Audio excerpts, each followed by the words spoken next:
দেখো তো কি বলছে এটাতে। একটি ডেটার গড় দেওয়া আছে 43 এবং এর মধ্যক দেওয়া আছে কত 78। ডেটাটির সংখ্যাগুলো মান নির্ণয় করো এম্পিরিক্যাল ফর্মুলা ব্যবহার করে।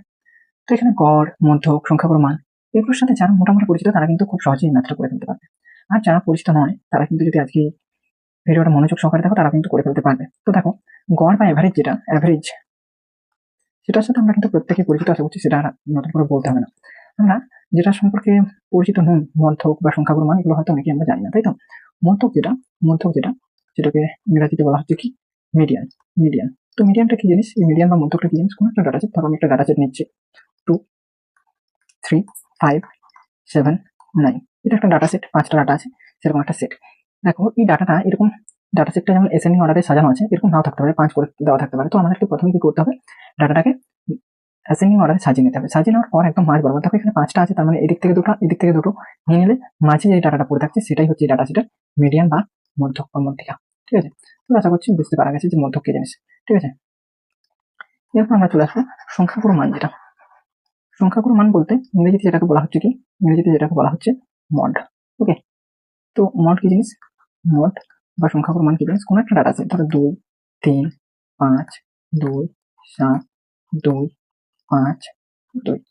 দেখো এই যে ডাটা সেটটা আছে, এই ডাটা সেটের মধ্যে কোন সংখ্যাটা অনেকবার রিপিট হয়েছে, মোস্ট টাইম কোনটা রিপিট হয়েছে। দেখো এই যে 2 ডাটাটাকে যদি দেখি আমরা, এটা 3বার রিপিট হয়েছে, এটা 3বার রিপিট হয়েছে। 5টা যদি দেখা যায়, 5টা কিন্তু 2বার রিপিট হয়েছে। তাহলে সব থেকে বেশিবার যে ডাটাটা রিপিট হয়েছে সেটা হচ্ছে 2।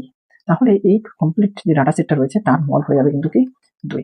তাহলে এই ডাটা সেটটা কি মড কিন্তু আমরা সহজে বের করতে পারবো। তাহলে মড হচ্ছে কি জিনিস? না, মড হচ্ছে কোনো একটা ডাটা সেটের মধ্যে যে ডাটাটা সব থেকে বেশিবার রিপিট করছে সেটাই হচ্ছে আমাদের মড। এরপর চলে আসছে আমরা এম্পিরিক্যাল ফর্মুলাতে। What is empirical formula? Empirical formula কি বলছে? এম্পিরিক্যাল ফর্মুলা বলছে যে mode equal to 3 median minus 2 mean. ঠিক আছে, এই যে ফর্মুলা, এটাকে বলা হয় এম্পিরিক্যাল ফর্মুলা। তাহলে দেখো এই যে ফর্মুলা, এখানে যে কোনো দুটো জিনিস তোমাদের দেওয়া থাকতে পারে, মড দেওয়া থাকতে পারে, অথবা মোড মিডিয়ান দেওয়া থাকতে পারে, মিন বার করতে বলতে পারে, অথবা মিডিয়ান মিন দেওয়া থাকতে পারে, মোড বার করতে বলতে পারে। যে কোনো দুটো ডাটা দিয়ে 3 নম্বর যে ডাটা সেটা কিন্তু তোমাদের কাছে জানতে চাইতে পারে।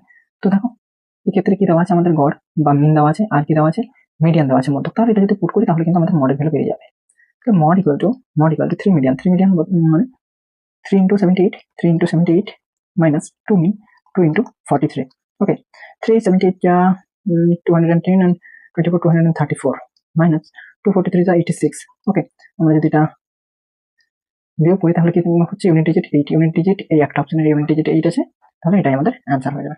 তাহলে কি আমরা এই এম্পিরিক্যাল ফর্মুলা ব্যবহার করে সহজে কিন্তু দুটো ডাটা যদি দেওয়া থাকে, একটা ডাটা যদি মিসিং থাকে, আমরা সহজে বের করে নিতে পারবো। ঠিক আছে, তোমরা কেমন বুঝতে পেরেছো? তোমাদের